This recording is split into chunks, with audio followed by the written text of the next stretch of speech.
여러분 안녕하세요. 전북특별자치도교육청 미래교육연구원이 주관하는 국제 온라인 컨퍼런스 나를 넘어 새로운 우리의 만남 국제 온라인 컨퍼런스에 참여한 국내 교육가족 여러분들을 환영합니다.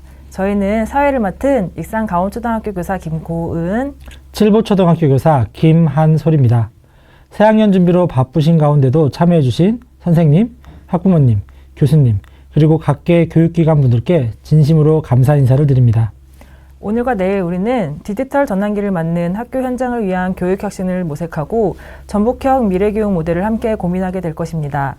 먼저 첫째 날인 오늘은 오프닝 토크로 시작해 오전 중 한 번의 발표가, 오후에는 패널 토의와 두 번의 발표 세션이 예정되어 있습니다. 각계각층의 전문가분들의 풍성한 강의를 기대해 주세요. 먼저 오늘 이 컨퍼런스를 준비한 전북특별자치도 미래교육연구원의 장익 원장님 환영사를 듣도록 하겠습니다.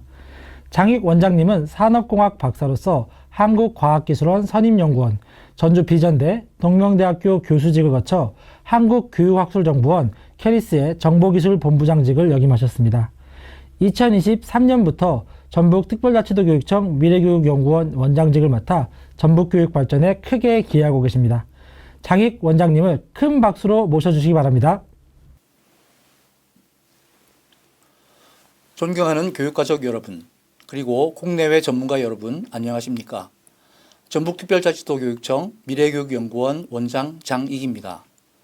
먼저 바쁜 일정 속에서도 2025년 전북특별자치도교육청 미래교육연구원 온라인 국제 컨퍼런스에 참여해 주신 모든 분들께 진심으로 감사드립니다.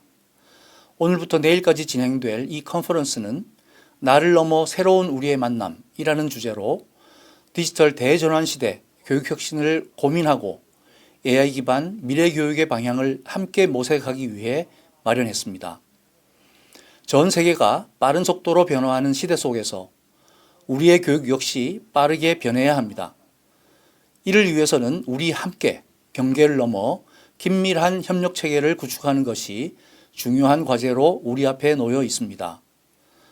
이러한 문제를 풀어나가기 위해 우리 연구원은 AI와 디지털 기술이 촉발한 교육혁신의 흐름을 공유하고 미래 교육의 새로운 모델을 제시하기 위해 국내외 교육 전문가들을 초청해서 디지털 대전환과 교육의 변화를 살펴보고 AI 기술을 활용한 교육혁신 사례를 공유함으로써 참여하신 모든 분들과 함께 통찰과 협력의 기회를 찾고자 합니다. 아울러 전북특별자치도 교육청은 미래교육 선도 지역으로 자리 잡기 위해 이번 온라인 국제 컨퍼런스를 통해 전북에 특화된 미래교육 모델을 만들어갈 계획입니다. AI와 디지털 기술은 단순한 보조 도구를 넘어 교육의 패러다임 자체를 변화시키고 있습니다. 과거의 교육이 지식 전달 중심이었다면 미래의 교육은 창의성, 문제 해결 능력, 협업 능력을 강조하는 방향으로 변화하고 있습니다. 따라서 AI 시대에 필요한 역량으로 창의적 사고와 문제 해결 능력, 데이터 리터러시 및 디지털 활용 역량, 글로벌 협력 및 소통 능력이 요구되고 있습니다. 오늘 발표될 다양한 사례와 논의를 통해 이러한 변화 속에서 우리가 어떤 준비를 해야 하는지 함께 고민하는 시간이 되기를 바랍니다. 이번 국제 컨퍼런스에는 국내외 교육 전문가들의 심도 있는 강연과 토론이 준비되어 있습니다. 먼저 1일차인 오늘의 주요 프로그램으로는 한국교육학술정보원의 정재영 원장님께서 디지털 대전환과 미래교육의 방향이라는 주제로 기조 강연을 해주시고, 이어서 네이버의 하정우 센터장님으로부터 딥시크 쇼크와 AI 및 디지털 교육에 대한 주제 발표를 듣겠습니다. 그리고 AI와 디지털 교육의 국제 동향을 미국과 일본, 스웨덴 사례를 패널 토론 형식으로 함께 고민하는 시간을 갖겠습니다. 그리고 2일차인 내일의 주요 프로그램으로는 경희대학교 빅데이터 응용학과 이경전 교수님께서 Life with Intelligence, AI 동향과 AGI 시대 교육의 변화에 대한 기조 강연과 총신대학교 김수환 교수님으로부터 AI 시대 교사의 길을 묻다라는 주제 발표가 있겠습니다. 이어서 서울, 경기, 충남교육청의 AI 교육 혁신 사례를 살펴본 다음 특별 세션으로 전북특별자치도 교육청의 미래교육 전략이 발표될 예정입니다. 아무쪼록 오늘과 내일 진행될 컨퍼런스를 통해 새로운 교육 패러다임을 모색하는 출발점이 되기를 바라는 마음 간절합니다. 높았던 경계를 넘어 서로 협력하고 미래 세대를 위한 혁신적인 교육 방향을 함께 고민하면서 미래 교육의 모델을 구체화하는 초석이 되기를 기대합니다. 함께 만들어가는 미래 교육. 오늘 나누는 지식과 아이디어가 전북의 미래 교육을 선도하는 강력한 힘이 되기를 바랍니다. 끝까지 함께 해주시고 적극적으로 의견을 나눠주시기를 부탁드리면서 다시 한번 이 자리를 빛내주신 모든 분들께 깊이 감사드립니다. 감사합니다. 네, 장익 미래교육원 원장님께서 이틀간의 컨퍼런스에 참여하는 교육과정 여러분들을 따뜻한 말씀으로 환영해 주셨습니다. 이어서 이틀간 컨퍼런스의 큰 방향을 공유하는 오프닝 토크, 여는 발언이 있겠습니다. 이번 컨퍼런스 개최를 위해 특별한 이야기를 전해주실 분을 모셨습니다. 한국교육학술정보원 캐리스의 정재영 원장님께서 오늘 우리와 함께 하시겠습니다. 정재영 원장님은 디지털 교육혁신 분야에서 오랜 경험과 탁월한 리더십을 갖추신 분으로 국내외 교육기술 발전에 크게 기여하고 계십니다. 이제 정재영 원장님의 오프닝 토크로 이번 포럼 시작을 알리도록 하겠습니다. 오프닝 토크 주제는 디지털 대전환과 미래교육의 방향입니다. 정재영 원장님 부탁드립니다. 안녕하십니까. 한국교육학술정보원 원장 정재영입니다. 이렇게 전북 미래교육 온라인 포럼에 강의를 하게 돼서 영광스럽게 생각합니다. 오늘 전북 특별자치도교육청 소속 특수 유, 초, 중, 고등학교 교직원 선생님들과 본청, 직속기관, 교육 전문직원 여러분들을 모시고 제가 생각하고 있는 AI 기반 미래교육의 방향에 대해서 말씀드리는 시간을 갖도록 하겠습니다.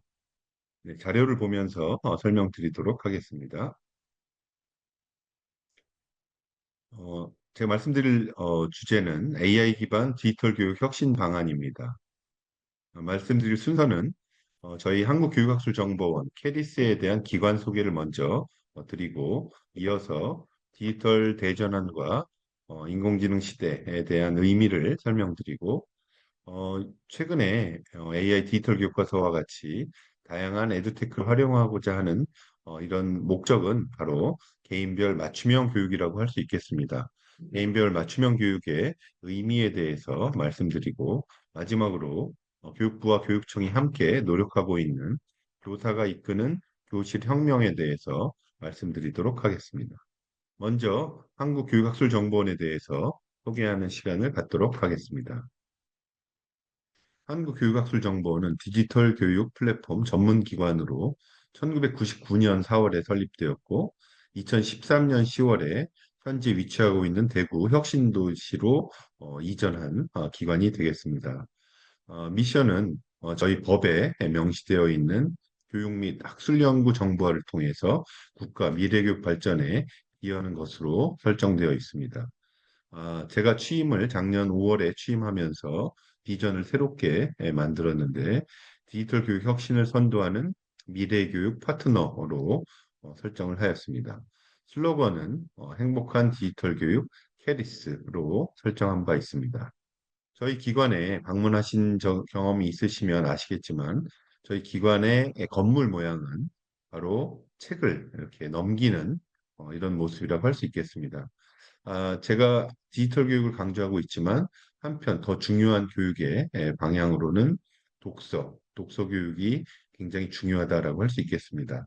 저희 기관도 이러한 저희의 방향에 대해서 건물로 형상화하고 있다라고 할 수 있겠습니다. 저희가 하고 있는 서비스는 유초, 중 등 교육 정보 서비스를 시행하고 있습니다. 잘 아시는 에듀넷이라던가 코로나 때 많이 활용했던 이학습터 등 그리고 2015 교육과정에 의해서 만들어졌던 디지털 교과서 등도 있습니다. 초등에서는 똑똑 수학 탐험대 등을 많이 활용하고 있고요. 행재정 정보와 관련해서는 가장 많이 알려져 있는 나이스 서비스와 에듀파인을 저희가 운영을 하고 있고 또 학교 알림이, 유치원 알림이, 그리고 유치원에 입학할 수 있는 처음 학교로 등을 저희 캐리스가 운영을 하고 있습니다. 교원 연수와 관련해서도 종합교육 연수원을 운영하고 있고 또 교육기관의 정보보호 서비스를 저희가 하고 있습니다. 대학과 관련해서는 RISS 아마 대학원에서 석박사 과정을 이수하신 분들은 아마 많이 활용하셨을 것 같은 학술 연구 정보 서비스를 저희가 운영하고 있고 KOCW라던가 맞춤 배움길 등에서도 저희가 운영하고 있습니다. 그리고 사실 국내에서도 저희가 잘 알려져 있지만 전 세계적으로 대한민국 캐리스가 상당히 많이 알려져 있는 에듀테크와 디지털 교육을 선도하는 기관으로 많이 알려져 있고 협력도 많이 이루어지고 있는 상황입니다. 그중에서 제가 이제 원장 취임 후에 가장 강조하고 있는 서비스를 좀 소개해드리면 첫 번째가 독서로입니다. 책을 읽고 독후 활동을 함께하는 사이트입니다. 기본적으로 학교 도서관에 도서 관리 시스템도 운영하지만 실제 선생님과 학생들이 함께 할 수 있는 이런 독후 활동에 대한 시스템이기 때문에 현장에 계신 선생님들께서 많이 활용해 주시면 좋겠습니다. 두 번째 좀 저희가 강조하고 있는 서비스가 모두의 한국어입니다. 아마 전라북도에도 다문화, 이주 배경 학생들이 상당히 많이 있는 것으로 알고 있습니다. 이런 학생들은 학교에서 수업하기 어려움을 많이 겪고 있는데 특히 한글 역량이 취약한 학생들의 경우에는 일반 수업을 따라가기가 쉽지 않습니다. 그래서 한글을 잘 배울 수 있는 모두의 한국어 서비스가 있습니다. 학교에서 많이 활용하시기를 부탁드리겠습니다. 그리고 세 번째로 학교 알림이와 유치원 알림이인데 학교별로 공시정보라던가 또 유치원의 정보에 대해서 다 공개되어 있는 사이트라고 할 수 있습니다. 그래서 특히 학부모님들이 많이 활용을 하고 계시는데 학교에 대해서 궁금할 때 학교 정보를 잘 확인할 수 있는 서비스라고 할 수 있겠습니다. 그럼 본격적으로 제 강의 내용을 말씀드리도록 하겠습니다. 첫 번째는 디지털 대전환. 또 최근에는 인공지능 시대라는 용어를 많이 쓰고 있습니다. 디지털 대전환은 뭐 잘 아시다시피 처음 지금 최근에 나온 것이 아니라 서서히 디지털 전환이 이루어지고 있다라고 할 수 있겠고 최근에는 이런 디지털 기술 중에서 가장 각광받고 있는 인공지능 기술이 굉장히 빠른 속도로 발전되면서 디지털 전환을 또 이끌고 있는 이런 상황이라고 할 수 있겠습니다. 학교의 성과와 교육의 지체 현상이라는 것과 관련해서 어, 노벨 경제학상을 받았던 클라우디아 골딘 교수, 하버드대 교수가 쓴 책, The Race Between Education and Technology라는 책이 있는데요. 이 책에서 나와 있는 교육과 기술의 경주를 살펴보면 교육이 앞서갈 때도 있고 기술 변화가 더 학교 교육보다 더 앞서갈 때도 있는데 이렇게 엎치락뒤치락하는 이런 과정을 통해서 사회가 발전한다라고 볼 수 있겠습니다. 이 책에서 제가 굉장히 재미있게 봤던 부분은 20세기를 미국의 세기라고 표현을 하고 있는데 20세기를 미국의 세기로 만든 핵심적인 동력을 교육 정책으로 꼽고 있는데 그 미국의 교육 정책, 그 이전 19세기까지 유럽에서 주도하던 세계를 미국이 주도하게 된 결정적인 변화의 특징, 요인은 바로 이 책에서는 중등교육의 무상교육, 무상 제공으로 꼽고 있습니다. 그렇게 함으로써 초등교육을 넘어서 중고등학교 교육까지 미국의 전 국민이 혜택을 받게 함으로써 미국이 20세기를 주도하게 되었다라고 설명을 하고 있는데 그 당시에 역사적인 자료를 살펴보면 유럽은 전체 국민들이 초등학교 졸업 이하의 수준의 학력을 가지고 있었다면 미국은 20세기에 접어들면서 중고등학교의 졸업 학력을 갖추게 함으로써 전 국민적인 역량이 높아지고 이런 인적 자본을 바탕으로 미국이 발전하게 됐다라고 표현을 하고 있고요. 그리고 20세기 후반부에 동아시아, 대한민국과 이런 동아시아 국가들이 성장하게 된 그 발판도 바로 동아시아 국가의 교육열, 교육적 성과로 꼽고 있다는 점이 특징이라고 할 수 있겠습니다. 이러한 관계를 다시 한번 그림으로 설명을 드리면 교육과 기술이 이 과거의 산업혁명 시대를 살펴보면 기술이 교육을 압도적으로 선도할 이런 시기라고 할 수 있는데 이 시기는 아시다시피 사회적 형평성이 낮아지고 사회적 고통이 늘어나는 시기, 빈부격차가 심화된 시기다라고 설명을 할 수 있겠습니다.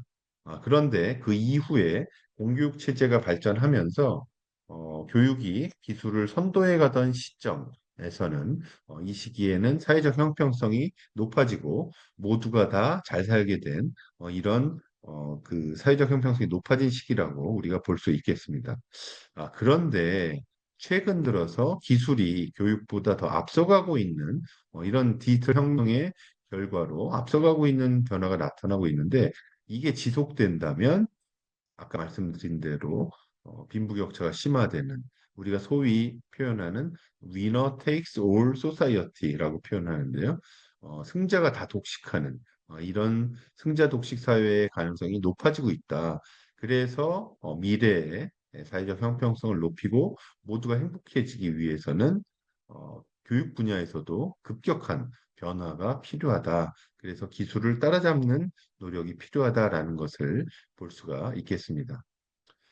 디지털 전환은 뭐 아시다시피 1차, 2차, 3차, 4차 산업혁명을 거치면서 굉장히 빠른 속도로 기술이 변화가 되어 왔는데 디지털 전환은 그 중에서도 4차 산업혁명의 특징이라고 표현하는 인공지능과 빅데이터 기반의 변화, 이로 인한 초연결 사회의 등장으로 우리가 요약해 볼 수가 있겠습니다. 디지털 전환의 과정을 좀 살펴보면 역사적으로 1980년대에 퍼스널 컴퓨터, 우리가 줄여서 PC라고 표현하는데 퍼스널 컴퓨터가 등장하면서 전산화가 이루어졌습니다.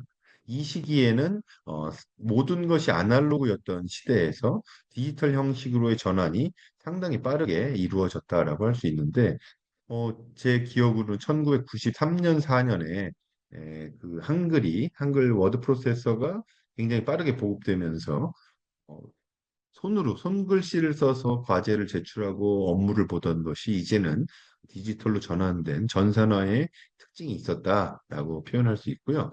이 시기에 우리가 디지털 리터러시의 대표적인 지표가 개인별로는 한글 타자를 몇 타 정도를 치느냐.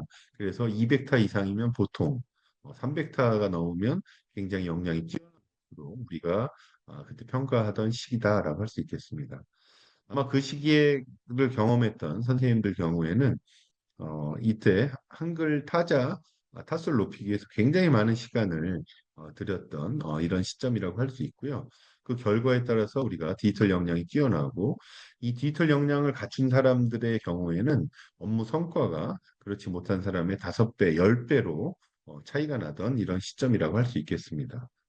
그 이후에 2000년을 넘어서면서 21세기가 되면서 인터넷이 보급되고 2007년에 스마트폰이 등장하기도 했습니다. 우리나라에는 2009년부터 스마트폰이 판매가 됐는데 스마트폰 이전과 이후의 또 삶도 상당히 큰 차이가 있다라고 할 수 있겠습니다. 예전에는 손안에서 인터넷을 한다 이런 것을 꿈도 꾸지 못하던 세상에서 전화기와 함께 인터넷과 다양한 활동들을 우리가 스마트폰으로 하게 된 이런 전환들이 이루어졌다라고 할 수 있겠습니다. 최근에 경험하고 있는 디지털 전환, 그 최근에는 디지털 대전환이라고도 표현하는데요. 디지털 트랜스포메이션 줄여서 DX라고도 표현을 하고 있습니다. 디지털 기술을 적용해서 기존의 다양한 산업계 비즈니스 모델들이 변화가 이루어지고 있고 기술, 조직, 구성원 모두에 대해서 어, 투자가 이루어지고 있습니다. 최근에는 디지털 퍼스트라는 용어가 있는데 아날로그보다 디지털이 더 먼저 적용되는 이런 시점이라고 할 수가 있겠습니다. 우리 삶의 거의 대부분의 영역에서 디지털이 다 스며들어와 있다라고 할 수 있고 그 디지털을 타고 AI 기능들이 탑재되고 있다라고 이해하실 수가 있겠습니다. 이런 디지털 전환이 갖고 있는 특징 세 가지를 요약해 본다면 첫 번째는 디지털 전환의 속도가 점점 빨라지고 있다. 이걸 우리가 가속화라고 표현을 하고 있고요. 그리고 파급 효과와 범위가 확장되고 있다. 특정 산업 분야에서만 쓰다가 이제는 삶의 전 분야로 확대되고 있는 특징이 있다라고 할 수 있겠습니다. 그리고 제가 강조하고 싶은 건 세 번째, 방향의 양면성이라고 할 수 있는데요. 기회, 위기의 측면을 가지고 있다라는 것인데, 이런 디지털 전환을 빠르게 전환에 대응해서 역량을 갖춘 사람에게는 굉장히 기회가 될 수 있는 반면에 그렇지 못한 개인이나 조직에게는 상당한 위기가 된다라고 볼 수 있는데 그 이유가 뭐냐면 우리가 같은 속도로 걸어가고 있는데 갑자기 다른 사람들이 빨라지면 상대적으로는 걷는 사람들이 늦어지는 효과가 나타나는 겁니다. 나는 같은 속도로 지금 걷고 있는데 갑자기 오토바이가 등장하고 자동차가 등장해서 나보다 훨씬 더 빨리 지나가는 것을 느끼게 되면, 이게 뒤떨어지고 있는 것이구나라는 것을 우리가 알게 되는데, 이런 것이 바로 디지털 전환 이 상황에서 빠르게 나타나고 있다라고 할 수 있고요. 또 한 가지 측면의 양면성은 올바른 사용과 올바르지 못한 부정적, 소모적 활용이 극단적인 차이가 있다라는 건데요. 디지털 도구의 측면에서 본다면 같이 중립적인데 디지털 도구를 목적에 따라서 잘 활용한다면 성과가 높아지는 것인데 예를 들어서 우리가 디지털 과의존 중독, 청소년들의 문제들을 얘기할 때 그 경우에는 디지털 도구를 사용해서 게임이라던가 SNS에 많은 것을 시간을 쏟게 되면 굉장히 부정적으로 활용될 가능성도 있다라는 점이 양면성에 대해서 우리가 고민해야 되고 노력해야 될 부분이 나타난다라고 할 수 있겠습니다. 인공지능 체제는 뭐 아시다시피 원래부터 인공지능 기술은 있었지만 우리가 피부에 와닿게 변화를 느끼게 된 것은 바로 어, 챗 GPT와 같은 거대 언어 모델을 활용한 생성형 인공지능이 등장하면서부터다라고 할 수 있겠습니다. 기존의 인공지능은 패턴화되어 있는 것을 자동화하는 데 활용을 많이 했다면 생성형 인공지능은 맥락적 측면에서의 새로운 지식을 만들어내고 성과를 높일 수 있다는 점에서 상당히 주목받고 있다라고 할 수 있겠습니다. 가장 먼저 우리에게 다가온 챗 GPT는 GPT, 제너러티브 생성형, 프리트레인드 학습이 된 트랜스포머 모델, 트랜스포머는 언어 모델, 구글이 만든 언어 모델을 의미합니다.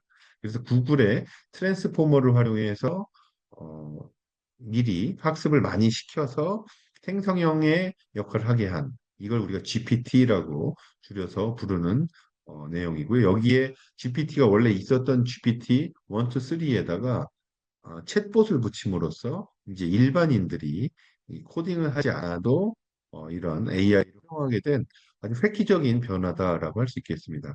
챗GPT가 등장한 이전과 이후를 우리가 구분할 정도로 챗GPT의 영향력은 막강하다라고 할 수 있는데요. 그 챗GPT가 등장한 이후로 여러 가지 이제 생성형 AI가 등장했습니다. 이런 장점에도 불구하고 우리가 저도 많이 듣는 질문이 AI 교과서, AITT의 생성형 AI를 얼마나 쓰느냐라는 질문을 많이 받는데요. 최신 기술을 쓴다고 해서 좋은 건 아닙니다. 왜냐하면 여러 가지 문제점을 안고 있기 때문인데요. 그 중에 하나가 우리가 말하는 오류, 환각이라고 표현하는 할루시네이션이라고 할 수 있는데요. 생성형 AI의 그 할루시네이션을 보여주는 사례가 이미지 생성 AI에게 연어가 강물을 헤엄치는 사진을 만들어줘 했더니 지금 오른쪽에 보시는 것처럼 연어 필레가 둥둥 떠다니는 이런 사진을 만들어 줬는데 이게 실제의 상식이라던가 직관이라는 것을 갖지 못한 AI의 경우에는 데이터를 분석해서 결과물을 만들어내다 보니까 연어 하면 필레가 나오는 거고 강물을 헤엄쳐 그러면 이렇게 그림을 만들었는데 일반인들이 보면 굉장히 우스꽝스러운 사진이라고 할 수 있겠습니다. 그렇지만 이런 오류들이 실제 정확한 답들 사이에 섞여 있다라는 점이 문제다라고 할 수 있는데요. 그래서 이걸 활용하는 사람들의 입장에서의 판단력이 없으면 생성형 AI는 상당히 위험할 수 있다. 특히 생성형 AI가 초등학생, 중학생에게 금지되어 있는 이유 중에 하나가 바로 이런 잘못된 내용을 판단해낼 수 있는 능력이 부족하기 때문에 우리가 사용을 제한하고 있다라고 할 수 있겠습니다. 어, 이 생성형 AI에게만 환각이 있는 게 아니라 왼쪽 그림을 보시면 이 그림에서 A와 B가 아마 A가 진하게 화살표에 보시는 A가 B보다 진하게 보이실 거라고 생각이 되는데 오른쪽 그림을 보시면 실제로는 같은 색깔입니다. 그런데 주변의 간섭 효과에 의해서 다르게 보이는 이런 현상을 우리가 인간의 할루시네이션이라고 표현합니다. 인간의 뇌에서도 시각의 데이터를 가지고 종합해서 뇌가 판단을 하다 보니까 이렇게 잘못된 판단, 오류를 보여주는데 이게 인간의 할루시네이션입니다. 그래서 인간도 완벽하지 않고 AI도 완벽하지 않다라는 것들을 보여주는 사례다라고 할 수 있겠습니다. 챗GPT가 얼마나 똑똑하냐? 이 장표보다 훨씬 더 똑똑해지긴 했는데요. 이것만 보더라도 이제 깜짝 놀랄 수준인데, 이 인간이 보는 각종 시험, 미국에서 보는 시험들의 점수를 보여주는데, GPT 3.5의 파란색, 4.0에서는 연두색으로 높아졌고요. 지금은 AI 의 경우에 훨씬 더 점수를 잘 받는 걸 볼 수가 있겠습니다. 최신 버전 훨씬 더 잘 받는데요. 근데 이 시험들이 뭐냐? 처음에 나와 있는 유니폼 바 이그잼이라는 것은 변호사 자격 시험, 미국의 변호사 자격 시험이죠.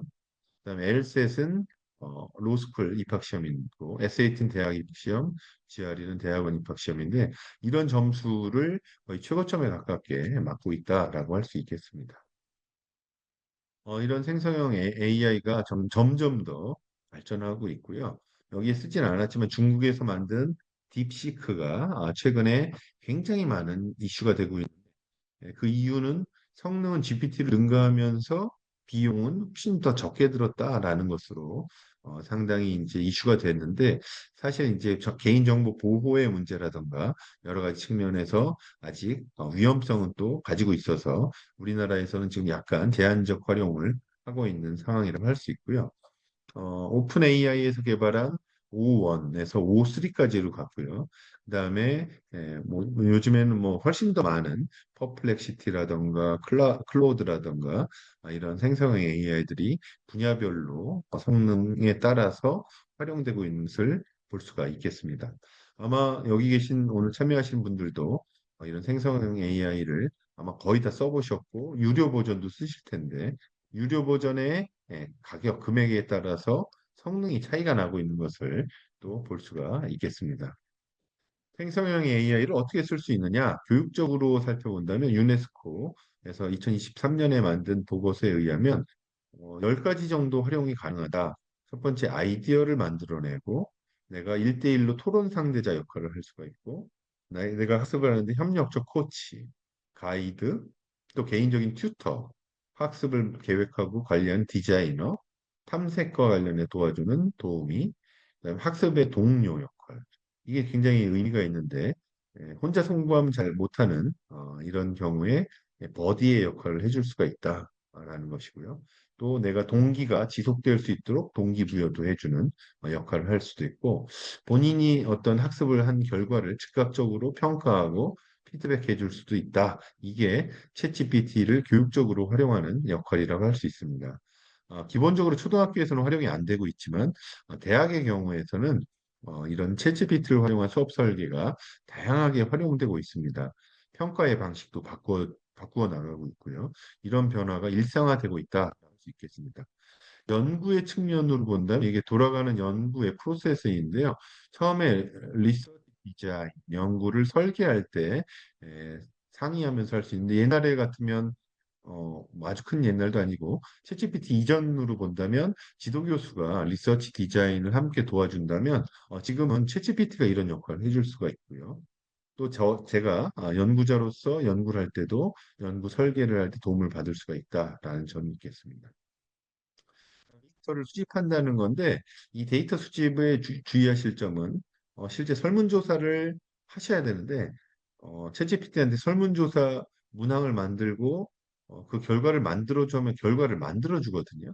그래서 이거는 상당히 위험한 가짜 데이터 조작이 될 수도 있습니다. 그래서 데이터 컬렉션과 관련해서는 주의할 필요가 있겠고, 데이터 분석과 관련해서는 지금 엄청나게 많은 도움을 받을 수 있는 상황이고, 이 분석한 결과에 대해서 해석하고 또 시사점을 도출하는 것도 생성형 AI가 상당히 도와줄 수 있는 이런 영역이다라고 할 수 있겠습니다.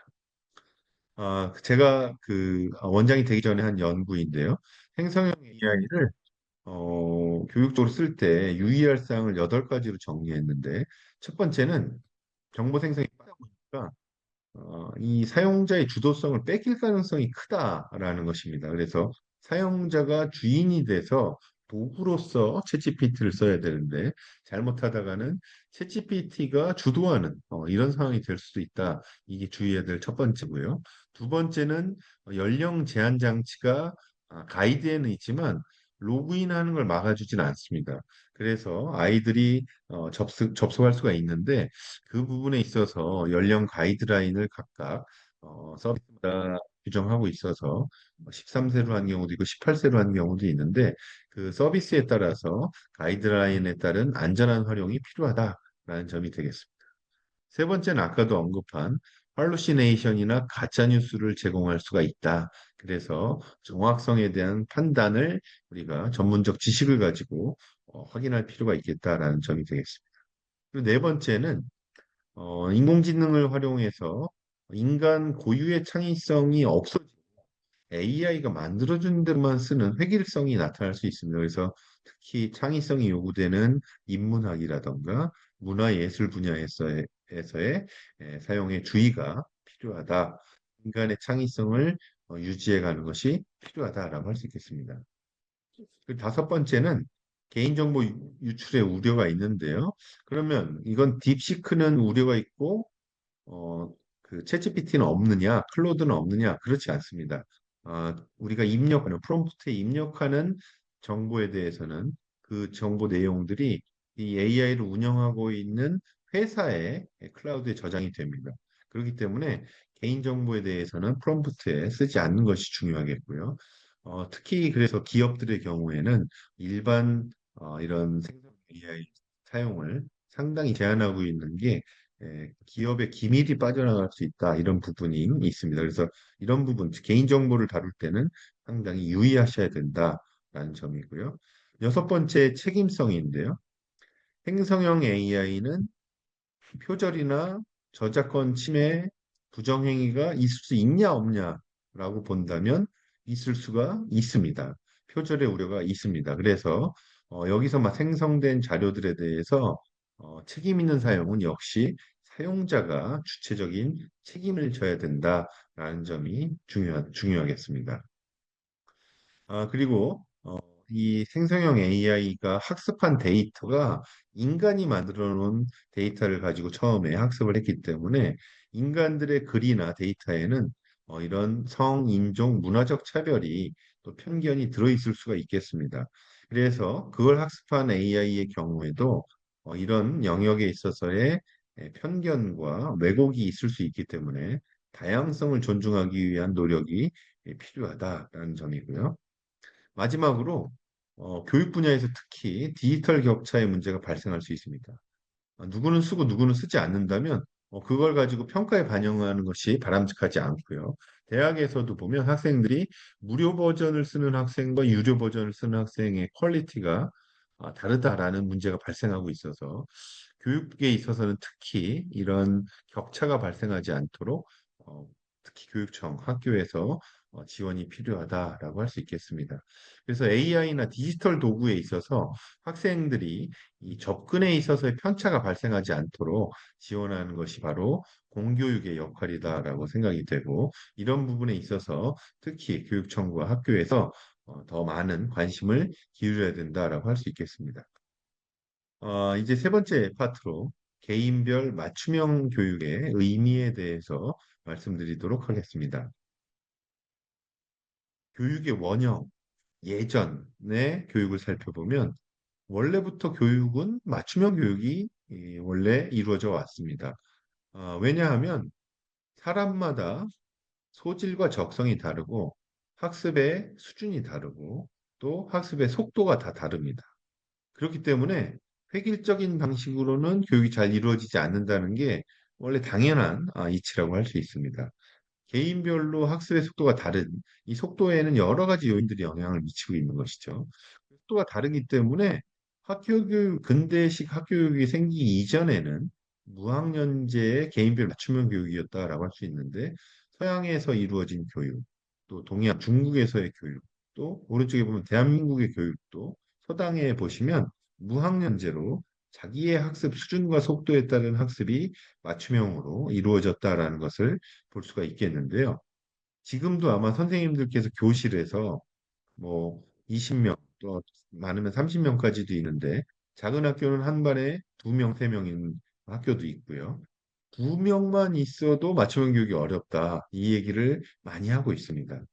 제가 초중고 다닐 때 학급당 학생 수가 60명에서 70명에 이르고 있었는데 그 당시에는 3, 40명만 돼도 맞춤형 교육을 하겠다고 많은 얘기가 있었는데 3, 40명일 때는 20명, 20명이 되면 뭐 10명 정도면 할 수 있다 이런 얘기들을 하고 있는데요. 실제 미국에서 이루어진 학급당 학생 수 연구, 미국에서는 그걸 영어로 클래스 사이즈 연구라고 하는데 클래스 사이즈 리서치들이 이 살펴본 연구 결과를 살펴보면 학급 규모의 감축, 클래스 사이즈 리덕션이라고 표현하는 CSR의 정책 효과가 크지 않다라는 연구 결과들이 미국에 많이 있습니다.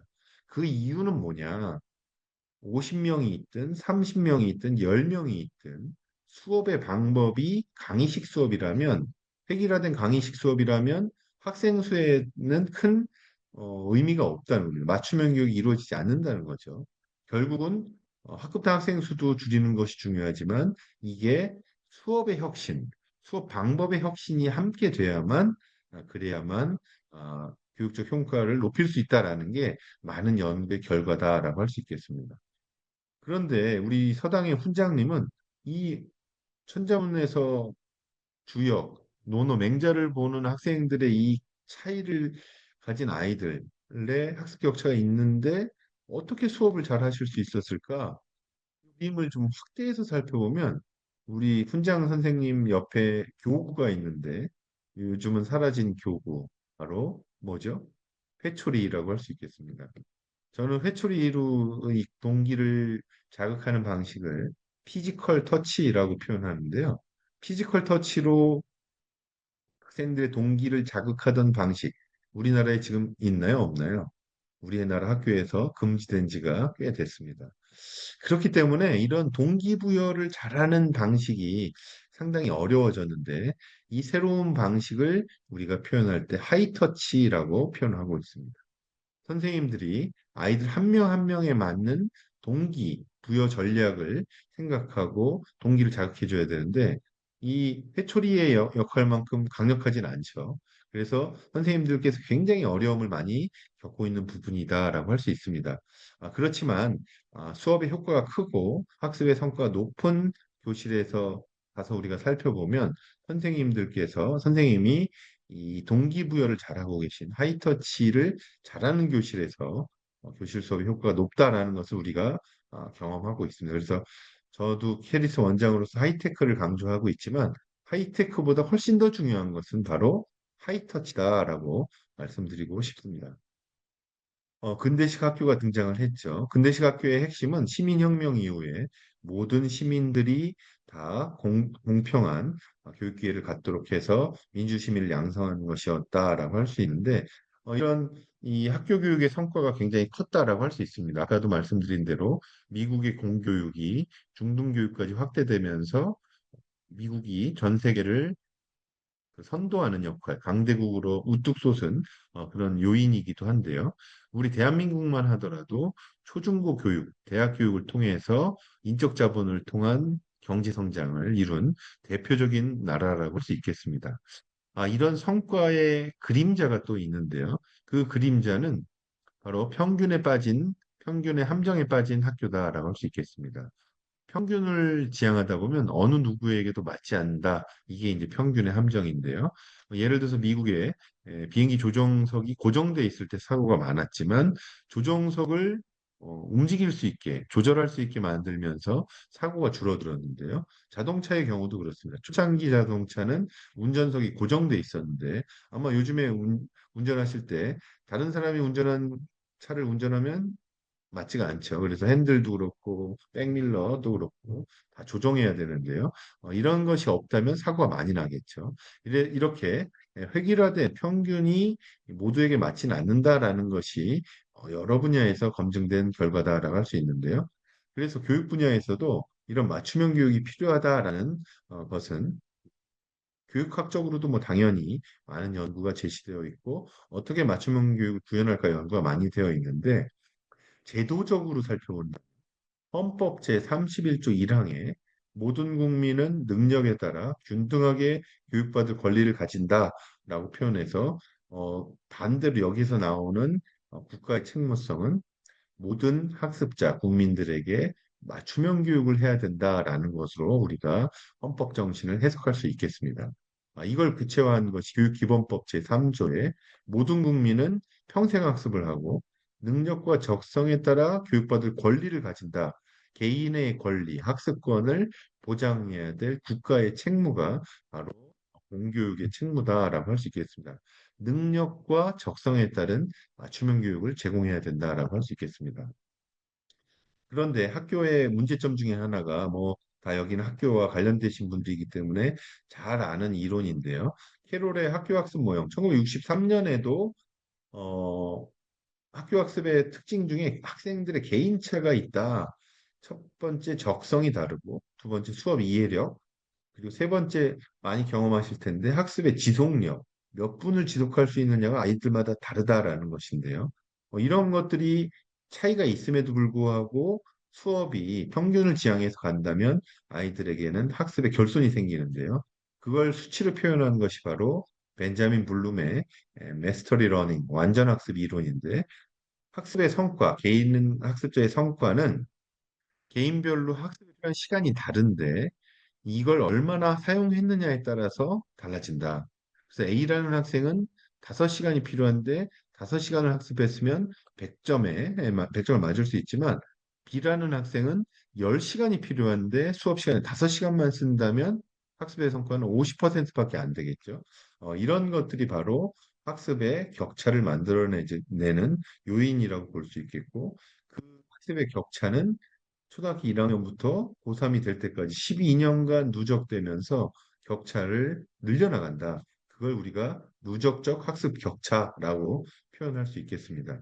결과적으로 이 학습의 성과를 높이기 위해서는 학습에 필요한 시간은 줄여주면서 학습에 사용한 시간은 필요한 시간에 맞춰서 늘려주는 것이 성과를 높이는 방법이다라고 볼 수 있겠는데요. 여기서 중요한 것은 학습에 필요한 시간을 판단하는 것. 그게 바로 진단평가다라고 할 수 있겠고, 그 진단 결과에 따른 맞춤형 학습 경험을 제공하는 것. 이게 맞춤형 학습이라고 할 수 있겠습니다. 블룸이 실제로 실험한 결과를 살펴보면 그냥 강의식 수업만 했을 때의 그래프가 정상 분포 곡선이라면 수업 후에 형성평가를 통해서 아이들에게 부족한 점을 피드백만 해줘도 평균이 1시그마 정도 이동하는 것이고요. 선생님들이 그 문제에 대해서 해결할 때까지 튜터링을 해주면 모든 아이들이 성공할 수 있다. 평균이 2시그마 이동한다라는 것을 밝혀내냈는데 이게 미국의 학교 교육에서의 가장 중요한 문제, 2시그마 프로블럼이라고 합니다. 1대1로 배우면 다 학습에 성공할 수 있지만 교실에서는 평균이 2시그마 정도 낮다. 이게 바로 블룸의 이론이다라고 할 수가 있겠습니다. 우리 학교 교실은 어떤가요?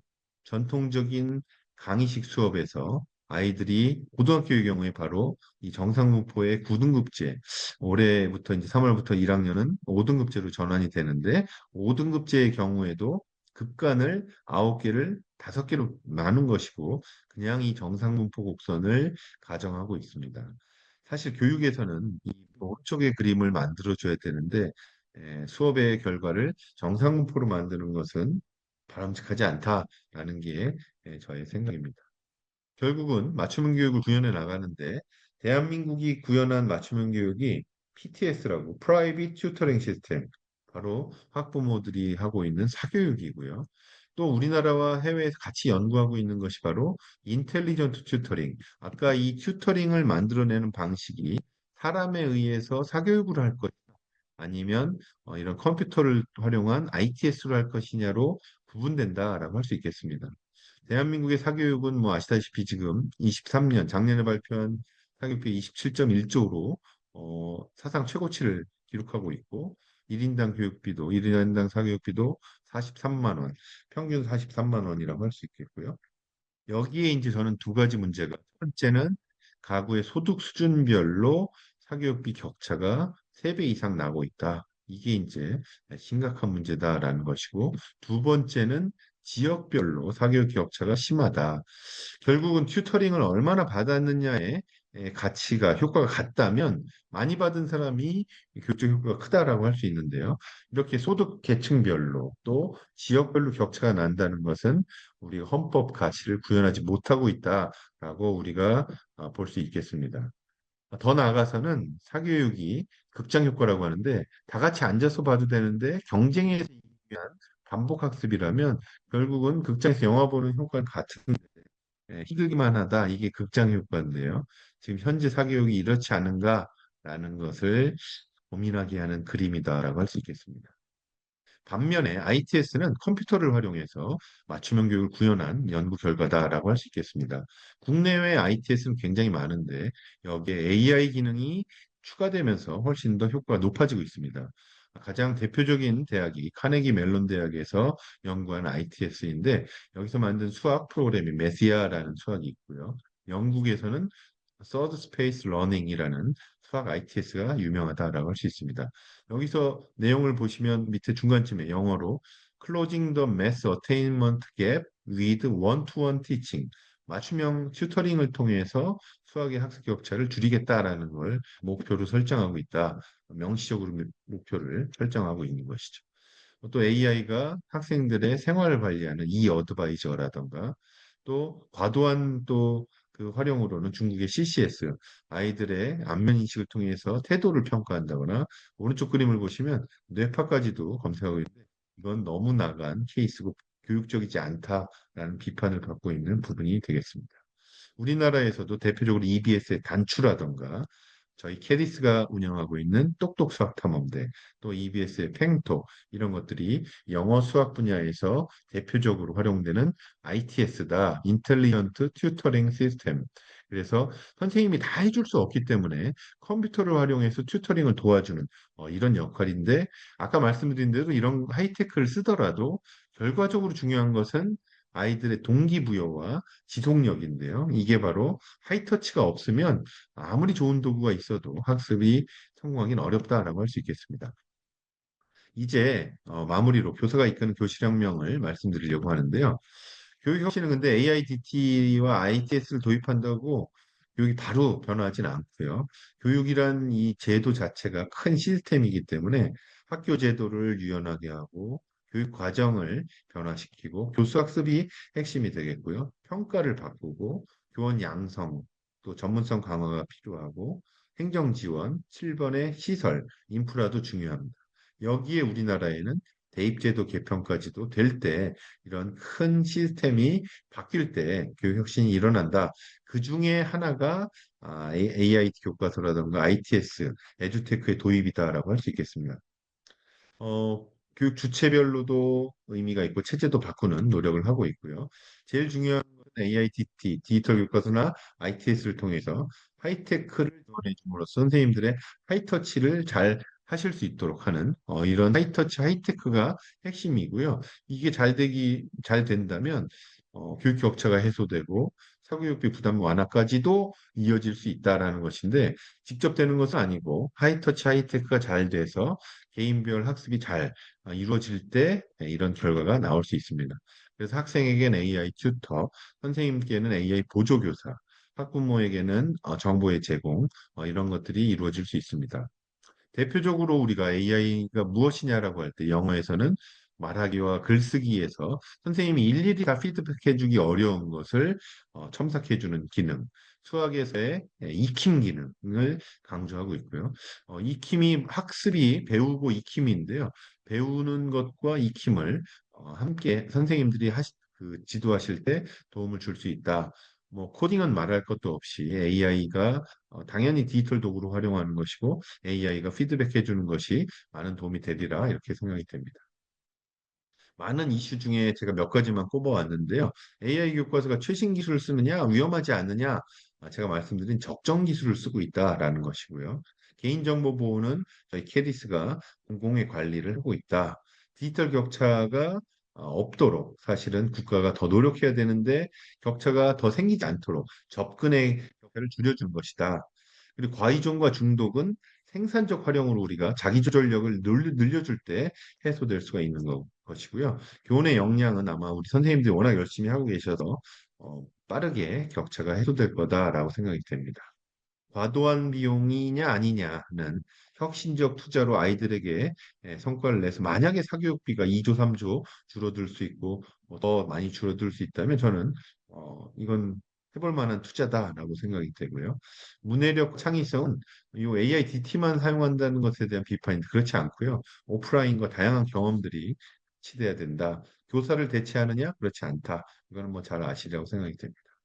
3월부터 이제 시작될 때 디지털 혁신의 성과는 변수들의 곱하기라고 제가 식을 만들었는데 교사의 역할이 제일 중요하고요. 교사와 학생의 상호작용, 그다음에 AIDT의 플랫폼이 잘 돌아야 되고 인프라도 잘 돌아가야 돼. 하나만 영이 돼도 안 되는 이 굉장히 중요한 함수입니다. 그래서 최선을 다해 모든 변수들이 다 높은 값을 갖도록 하는 것이 중요하겠습니다. 여기에 이제 교사의 역량인데요. 교사의 역량은 CK, 교육 과정, 교과서 내용에 대한 지식, 컨텐트 날리지가 있고요. 또 교육학적 지식을 페다고지컬 날리지, PK라고 하고, 또 그 다양한 기술을 활용하는 테크놀로지컬 날리지, TK가 있는데요. 수업은 이런 CK, PK, TK가 결합된 TPEG의 형태로 수업이 구현되고 있습니다. 그래서 이게 잘 결합되는 것은 개인 교사의 역량이라고 할 수 있는데 이게 높아질 수 있는 이런 노력이 필요하다라고 할 수 있습니다. 결과적으로 미래의 인재는 역량, 개념적 지식을 바탕으로 저는 6C로 표현하는데요. 창의성, 비판적 사고, 커뮤니케이팅 사고, 융합 역량, 인성이 갖춰져야 되는데 이런 것들을 갖추는데 AIDT만으로는 안 되고요. 독서와 경험이 가장 중요하고 또 이런 역량을 갖춘 다음에는 AI 디지털 리터러시를 활용할 때 역량이 10배, 20배로 늘어날 수 있다라는 것을 말씀드릴 수가 있겠습니다. 네, 제가 말씀드릴 내용은 다 말씀드렸는데요. 아마 여기 오늘 참여하신 선생님들 모두 기본적인 역량은 다 갖추고 계시기 때문에 여기에 AI와 디지털 역량을 더 결합하신다면 이걸 우리가 증강 역량이라고도 표현하는데 본인의 역량 플러스 도구를 활용할 때 훨씬 더 역량이 높아지고 업무가 성과가 높아질 수 있다라는 점을 다시 한번 말씀드릴 수가 있겠습니다.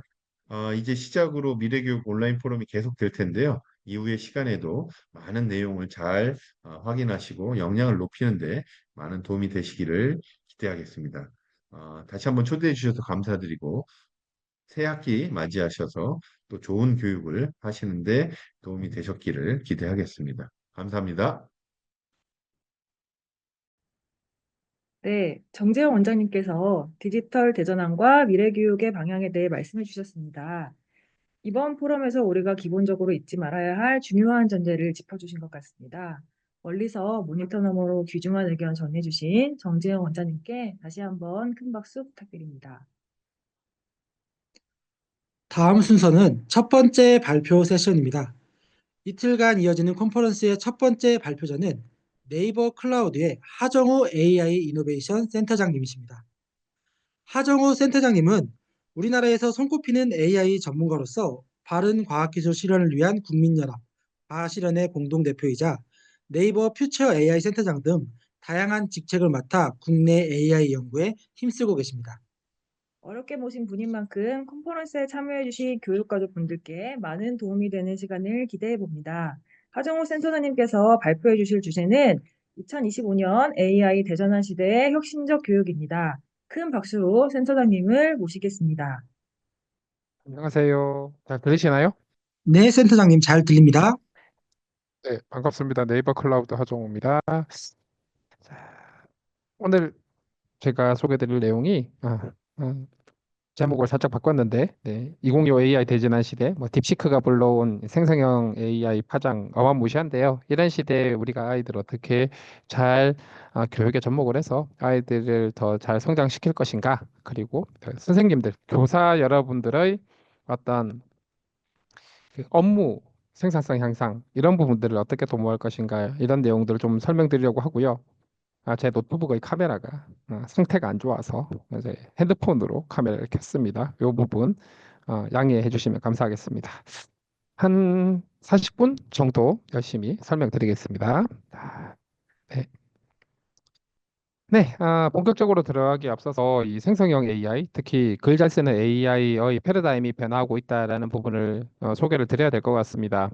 기존의 뭐 GPT-4나 뭐 구글 제미나이 혹은 엔트로픽의 클로드 3.5 같은 인공지능들은 엄청나게 많은 데이터를 학습을 하죠. 보통 15, 10수조 개 이상의 단어들로 구성된 문서 데이터, 필요하면 뭐 사진이나 이미지 데이터들도 함께 공부를 시키지만 이런 데이터들을 통해서 굉장히 많은 지식을 쌓고 그리고 어떤 글을 굉장히 잘 이해하고 잘 쓰는 인공지능이 만들어졌습니다. 아마 듣고 계신 선생님들, 교사 여러분들도 많이 활용을 하고 계실 텐데요. 이런 인공지능의 시대를 우리는 1세대 날리지 AI로 표현할 수 있을 것 같습니다. 그런데 작년 9월부터 2세대, 이제 굉장히 뛰어난 추론적 사고를 할 수 있는 AI가 등장을 하기 시작했고요. 그러니까 저는 이걸 싱킹 AI라고 표현을 합니다.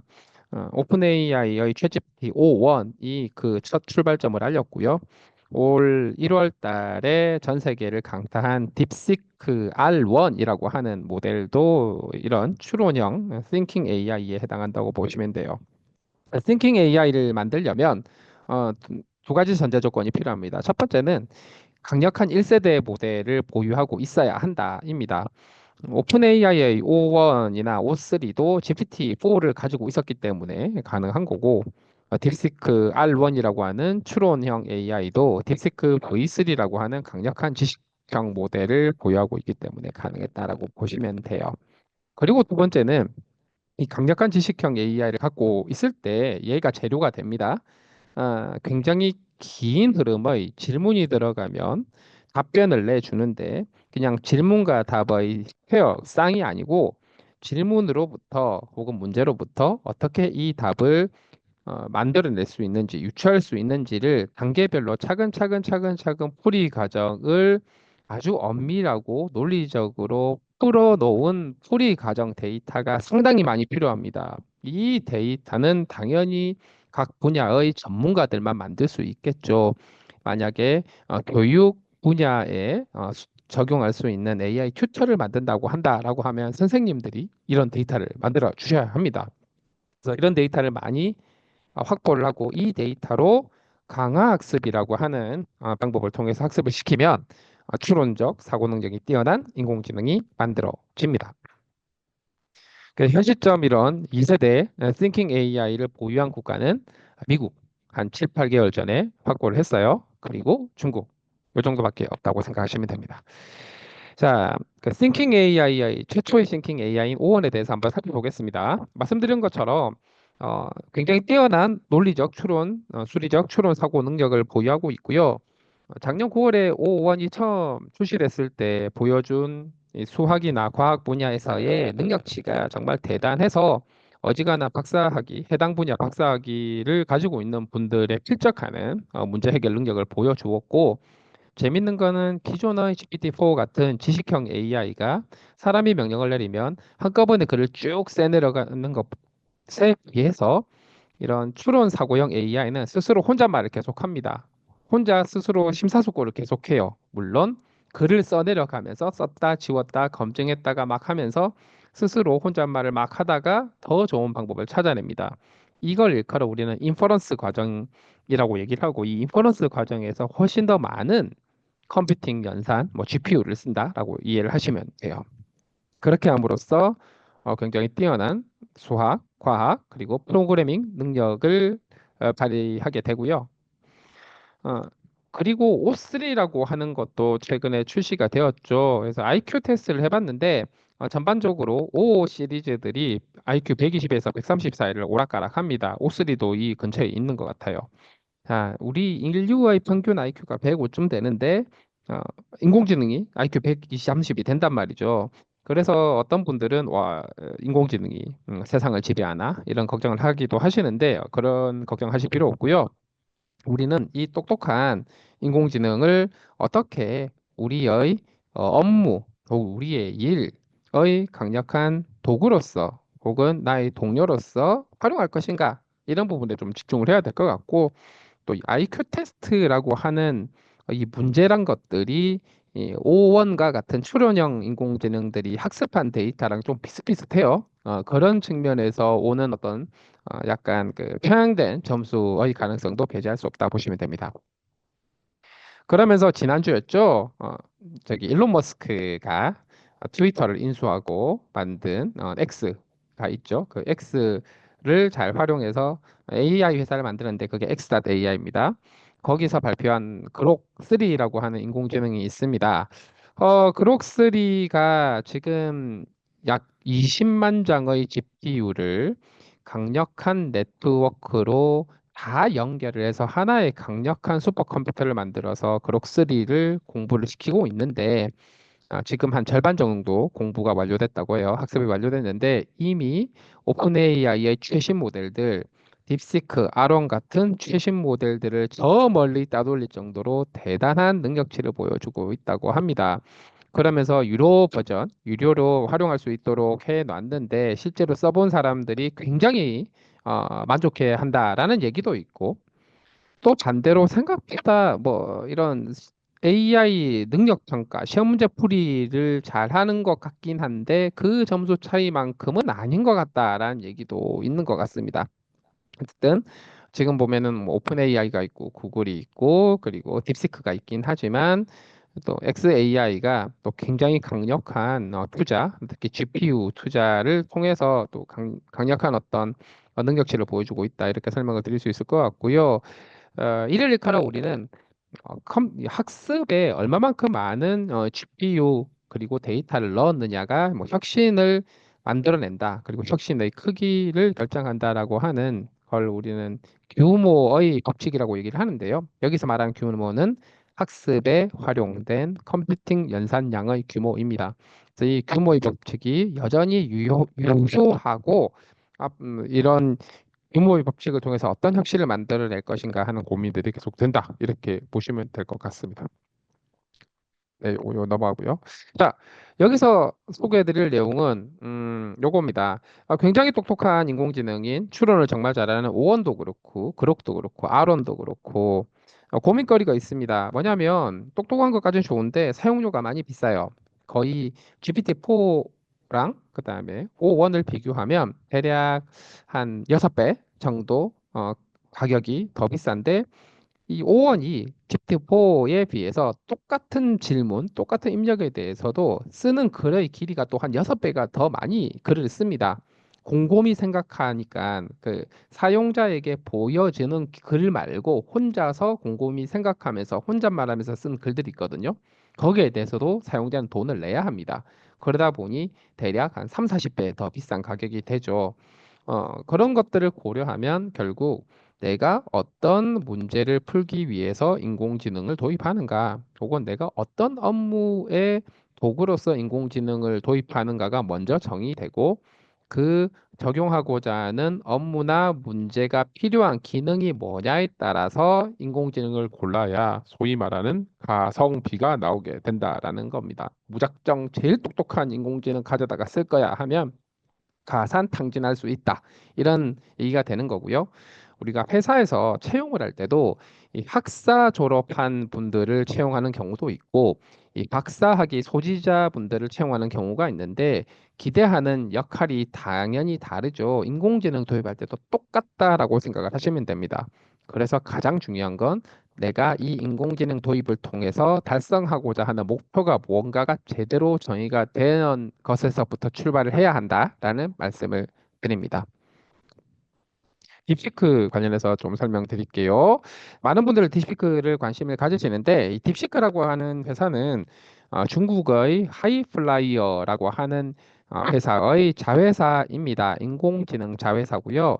이 하이플라이어가 뭐 하는 회사냐라고 하면 어, 헤지펀드 퀀트 회사입니다. 즉 투자하는 회사예요. 투자하는 회사라서 완전 금융회사라 보시면 되고요. 한 5, 6년 전부터 금융회사에서 프로그래밍 엄청 잘하는 분들, 그리고 인공지능 엄청 잘하는 분들을 많이 모았어요. 왜냐하면 이런 분들이 모여야 돈을 벌 수 있기 때문입니다. 그러다가 이 하이플라이어의 창업자인 량언펑이 인공지능 연구소를 만들고요. 그 인공지능 연구소에는 뭐 돈 이런 거 신경 쓰지 말고 당신들은 AGI, 즉 강력한 인공지능 만드는 거에만 집중하세요라고 하면서 엄청나게 투자를 많이 해줍니다. 이미 2, 3년 전에 A100이라고 하는 GPU 10,000장 이상을 보유하고 있었고 지금 현재 벌써 H100이라고 하는 최신형 GPU를 포함해서 5만 장 이상의 GPU를 보유하고 있는데 그 수많은 GPU를 인공지능 연구소에 제공을 해준 거죠. 그리고 그 인공지능 연구소가 자회사로 분리 독립을 한 게 딥시크라고 보시면 됩니다. 딥시크 AI 모델이 하루아침에 뚝 떨어진 게 아니에요. 작년 1월 달에 V1이라고 하는 모델이 나왔습니다. 숫자가 이렇게 올라가죠. V1이라고 하는 모델이 나왔을 때는 사실 특별한 게 없었습니다. 중국에 오픈소스 AI 기업이 하나 더 추가되었구나. 그게 전부였어요. 그런데 V2부터 좀 혁신적인 기법들을 활용한 눈에 띌 만한 주목을 할 만한 AI 기술들이 나오기 시작합니다. 어, 이제 딥시크 관련해서 뭐 최적화 기법이 많이 적용되었고 학습하는 비용 그리고 서비스에 적용했을 때 운영 비용 같은 것들이 획기적으로 개선되어서 가성비가 좋아진 AI다. 막 얘기를 하는 것의 중요 기법들은 사실 이 작년 5월 달에 V2 이 기술 보고서에 나와 있다 보시면 되고 그리고 작년 12월에 딥시크 V3가 나오면서 사람들이 굉장히 크게 주목을 했습니다. 뭐 기술적인 기법들도 그렇긴 하지만 이 문제의 80억 원, 이런 강력한 인공지능을 만드는데 80억 원이면 된다라고 오해를 하게끔 어, 기술 보고서에 나와 있기 때문인데요. 요게 딥시크 V2의 모델들이고요. 자, 바로 이 부분인데 딥시크 V3의 기술 보고서 12월 달에 발표한 여기 보면 이렇게 적혀 있습니다. H800이라고 하는 H100보다는 조금 저급 사양이긴 한데 엔비디아가 GPU를 수출을 하기 위해서 만든 중국 수출용 GPU입니다. 요거를 어, V3, 딥시크 V3라고 하는 GPT-4 이상으로 똑똑한 인공지능을 만드는데 얼마만큼 많은 GPU를 사용을 했냐라고 계산을 해보니까 280만 시간 정도 GPU를 활용을 하니까 만들어지더라라는 표입니다. 왜 280만 시간이냐면 2048개의 H800을 네트워크로 마치 하나의 컴퓨터처럼 다 연결을 했고 그 GPU를 가지고 약 2달 정도 AI를 공부를 시켜요. 딥시크 V3를. 그러면은 2048 곱하기 24 곱하기 30 하면 30이 아니죠. 한 58 정도 하면은 대충 280만 시간 나옵니다. 자, 그러면은 280만 시간의 GPU를 썼는데 이 H800이라고 하는 GPU를 클라우드에서 빌렸으면 1시간에 2달러 정도 해요. 그러면 간단하죠. 전체 시간 곱하기 시간당 가격 하면 560만 달러 나옵니다. 그게 우리 돈으로 환산하면 80억 원이다. 이죠. 이거는 개발 비용이 아니고요. 특정한 인공지능 모델을 학습시키는데 한 번 성공적으로 학습시키는데 활용된 GPU 연산 양을 돈으로 환산한 것이란 뜻입니다. 이게 어떻게 개발 비용이 됩니까? 이 안에 수많은 시행착오 비용, 그다음에 비교 분석한 실험 비용, 인건비에 데이터 구축비 하나도 들어가지 않았어요. 그래서 실제 개발 비용은 이보다 훨씬 더 많을 수밖에 없고요. 심지어 논문에도 이런 비용들은 포함되지 않았기 때문에 개발 비용이라고 생각하면 안 된다라고 적혀 있는데 국내에 있는 많은 사람들이 완전히 오해를 해서 이것만 주목을 받으며 어그로가 되었다 이렇게 말씀을 드리고요. 어쨌든 어, 그렇다고 하더라도 미국의 기업들이 퍼스트 무버로서 투자한 것에 비하면 상당히 합리적인 착한 투자 비용으로 굉장히 경쟁력 있는 AI를 만들어냈다라는 게 의미가 있다 이렇게 보시면 되겠습니다. 이 V3를 잘 활용을 해서 앞서 말씀드린 것처럼 질문과 대답이 있을 때 질문으로부터 어떻게 정답을 이끌어내는지를 논리 정연하게 풀이 과정을 쫙 풀어놓은 데이터들을 많이 준비를 해서 이 데이터들로 추론 능력을 강화한 인공지능을 만들어내서 공개를 한 게 R1이고요. 이 오픈 AI는 이런 긴 흐름의 추론 데이터들을 사람 전문가들을 데리고 만들 수밖에 없었습니다. 왜냐하면은 세상에 그런 능력을 가진 인공지능이 없었기 때문에 어쩔 수 없이 남미에 있는 상대적으로 인건비가 저렴한 박사 과정 분들 데리고 진행을 했지만 지금 같은 경우는 좀 달라요. 지금 같은 경우는 이 딥시크 같은 경우는 어떤 측면에서 좀 다르냐면 오픈 AI가 만들어낸 오원이라고 하는 모델 있죠. 그 오원 모델을 가지고 데이터를 만들어낼 수 있습니다. 질문이 주어졌을 때 정답을 만들어내는 과정의 데이터들을 쭉 많이 확보를 해서 그걸 가지고 추가적으로 공부를 시킨 거예요. 자, 그게 되면 뭐가 되겠습니까? 훨씬 더 비용이 저렴해지고 짧은 시간 내에 만들 수 있겠죠. 그런 부분 때문에 사실 그러니까 오픈 마이크로소프트가 아, 그리고 오픈 AI가 딥시크를 조사를 들어갔다 이런 얘기도 있는 거고요. 어쨌든 어, 미국이 아닌 지역에서 오픈 AI의 강력한 모델만큼 뛰어난 모델이 나왔다라는 게 충격을 준 게 하나가 있고요. 두 번째는 그 미국만큼 수백조 이상 투자하지 않고도 경쟁력 있는 AI를 만들었다라는 게 두 번째이고, 세 번째는 그 인공지능을 만드는 데 있어서 굉장히 필요한 어떤 그 노하우 그리고 만드는 디테일들을 한 80% 정도는 전 세계에 공개를 해버렸다라는 거예요. 그래서 어느 정도 이런 1세대 AI 만들 수 있는 능력이 있고 연구자가 있고 수조 원 정도 투자할 수 있는 국가들은 다들 따라올 수 있게 장벽을 허물어 버렸다라는 데 큰 의의가 있겠습니다.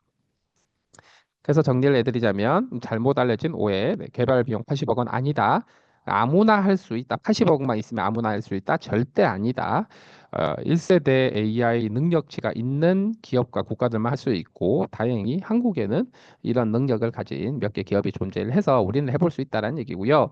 정말 저렴한 가성비냐? 그렇지 않다라는 겁니다. 딥시크가 굉장히 저렴하게 그들의 AI를 제공하고 있긴 하지만 똑같은 AI 모델을 받아다가 외부에서 쓸 수 있도록 제공하는 미국 기업들에 비해서 거의 10분의 1 이하 가격을 받고 있어요. 이거는 뭔가 목적이 있어서다. 그게 데이터 확보를 위해서건 혹은 본인들의 AI를 전 세계에 널리 뿌려서 어떤 그 사용자를 늘리기 위해서건 이런 목적을 가지고 있다라고 보시면 됩니다. 자, 고가의 GPU, 뭐 H800 가지고 만들 수 있는데, 네, 고가의 GPU 필요 없다. 완전히 잘못 오해한 거고요. 사실 이것 때문에 엔비디아 주가가 많이 떨어졌었죠. 그런데 주가는 거짓말을 하지 않습니다. 이미 엔비디아 주가 다 회복했고 더 많이 올랐고요. 이런 인공지능을 만들 수 있는 방법, 레시피를 전 세계에 공개를 해버렸기 때문에 전 세계 많은 국가들이 이런 추론 사고형 thinking AI를 만들기 위한 투자를 할 거고 그러면 뭐 하겠어요? GPU 구입하겠죠. 그래서 GPU는 여전히 많이 팔릴 거다라고 보시면 되고 이런 똑똑한 인공지능이 AI 에이전트, 즉 사람 일을 대신하는 AI 에이전트로서 실현이 되면 온갖 다양한 디바이스에 뭐 로봇이라든가 자동차, 가전, 심지어 교실에 있는 다양한 도구들의 탑재가 됐을 때 굉장히 많은 메모리 소요가 생기겠죠. 개인정보는 이미 우리나라 개인정보보호위원회에서도 경고를 했죠. 일단 서비스를 차단을 시켰습니다. 항상 개인정보 유출 가능성이 굉장히 높다라는 걸 알고 쓰셔야 되고 당연히 편향이 되어 있습니다. 미국 빅테크가 만든 AI는 전 세계가 활용 가능하지만 기본적으로 쓰는 글이 미국의 입장을 대변하는 인공지능이고요. 특히 그록3가 뱉어내는 컨텐츠는 정말 미국 보수주의의 관점에서 글을 막 써내려 갑니다. 그건 학습한 데이터의 특성이 그대로 반영되기 때문에 어쩌면 굉장히 당연한 부분이고요. 딥시크는 마찬가지 전 세계에서 쓸 수 있지만 중국 정부의 입장을 강력하게 대변하는 인공지능이다라고 이해를 하셔야 됩니다. 그래서 얘가 뱉어내는 글은 중국 정부의 관점에서 얘기하는구나라는 걸 알고 쓰셔야 된다는 거예요. 자, 딥시크가 다른 AI, 오픈 AI나 구글 혹은 메타의 오픈소스 AI인 라마에 비해서도 상대적으로 안전성이 좀 취약하고요. 대표적인 게 시스코라고 하는 보안 업체에서 공개한 실험에 따르면 굉장히 압도적으로 취약하는 걸 확인할 수 있죠. 자, 이런 것들도 확인을 해서 사용을 하셔야 된다. 내가 어떤 부분에 적용할지, 활용할지를 고민하실 때 이런 내용도 고민을 하셔야 된다는 겁니다. 자, 이런 강력한 AI의 움직임, 글 쓰는 AI의 움직임과 더불어 이 멀티모달 쪽 인공지능, 사진이나 영상, 그리고 음성을 이해하는 AI도 많이 발전을 했는데 또 다른 측면, 자, 글을 주면 그 글의 내용을 가지고 비디오를 만들어주는 AI도 굉장히 많이 발전을 했습니다. 요거 한번 보실게요. 요거는 소리가 좀 필요합니다. 자, 기본으로 해야 되겠죠. 자, 한번 볼게요. 첫 번째 비디오는 구글에서 나온 비오라고 하는 AI입니다. 글을 주면 그 글의 내용을 그대로 비디오로 만들어 주는데요. 자, 한번 볼게요. 자, 영화의 한 장면 같죠? 요거 영화 아니고요. 인공지능이 그냥 만들어 준 겁니다. 그 글의 내용을 그대로. 다음 한번 볼게요. 요거는 작년 8월에 메타에서 페이스북을 운영하는 메타에서 공개한 비디오 생성인데 원본 비디오를 주면 여기 보시면은 왼쪽 프레임에는 등이죠. 저거를 편집을 하는데 등을 프롬프트로 글 프롬프트로 거품으로 바꿔달라라고 하면 이렇게 자연스럽게 바꿔줍니다. 그리고 요 아래에 있는 옴니휴먼이라고 하는 거는 중국의 AI 기업에서 발표를 한 AI인데 자 아인슈타인 사진 한 장 주고 이런 비디오를 만들어냅니다. 한번 보실게요. What would art be like without emotions? It would be empty.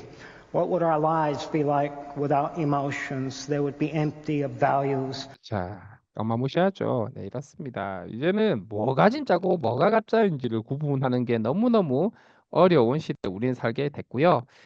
미디어 컨텐츠를 만들거나 교육 컨텐츠를 만들 때 굉장히 강력한 도구로 도움을 받을 수 있겠지만 또 반대로 보면 이 가짜 컨텐츠를 어떻게 구분할 것인가에 대한 고민도 필요하게 되겠죠. 자, 그래서 인공지능 기업들은 이런 컨텐츠들에 항상 워터마크, 인공지능이 만들었다는 걸 표시하도록 어떤 법적으로 혹은 가이드라인으로 제공을 하고 있고요.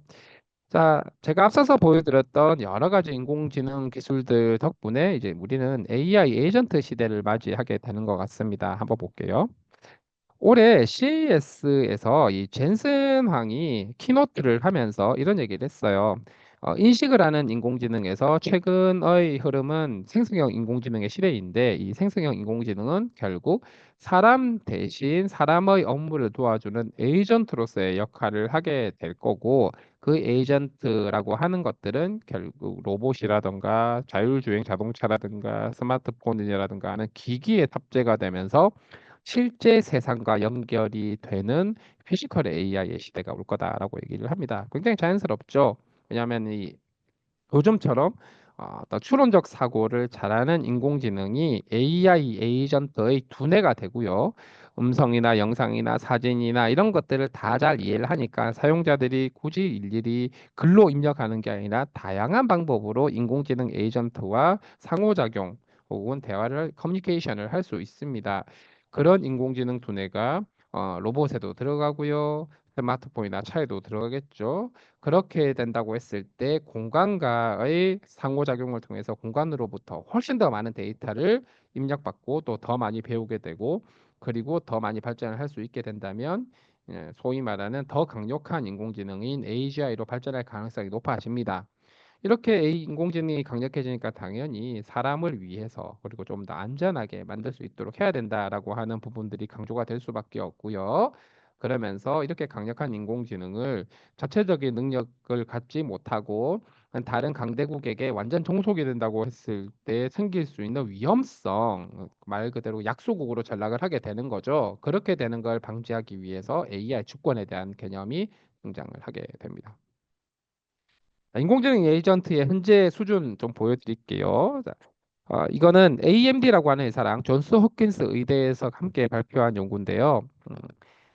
AI 에이전트가 연구실의 거의 대부분의 능력을 대신할 수 있다. 뭐 이렇게 보시면 됩니다. 그래서 이제는 이 에이전트 연구실이라고 하는 기술을 쓰면 연구자가 연구 아이디어만 프롬프트로 입력을 하면은 그 연구 아이디어에 해당하는 많은 논문들을 이 아카이브라고 하는 논문 공개 사이트에서 쭉 검색해 와서 요약 정리를 다 해주고요.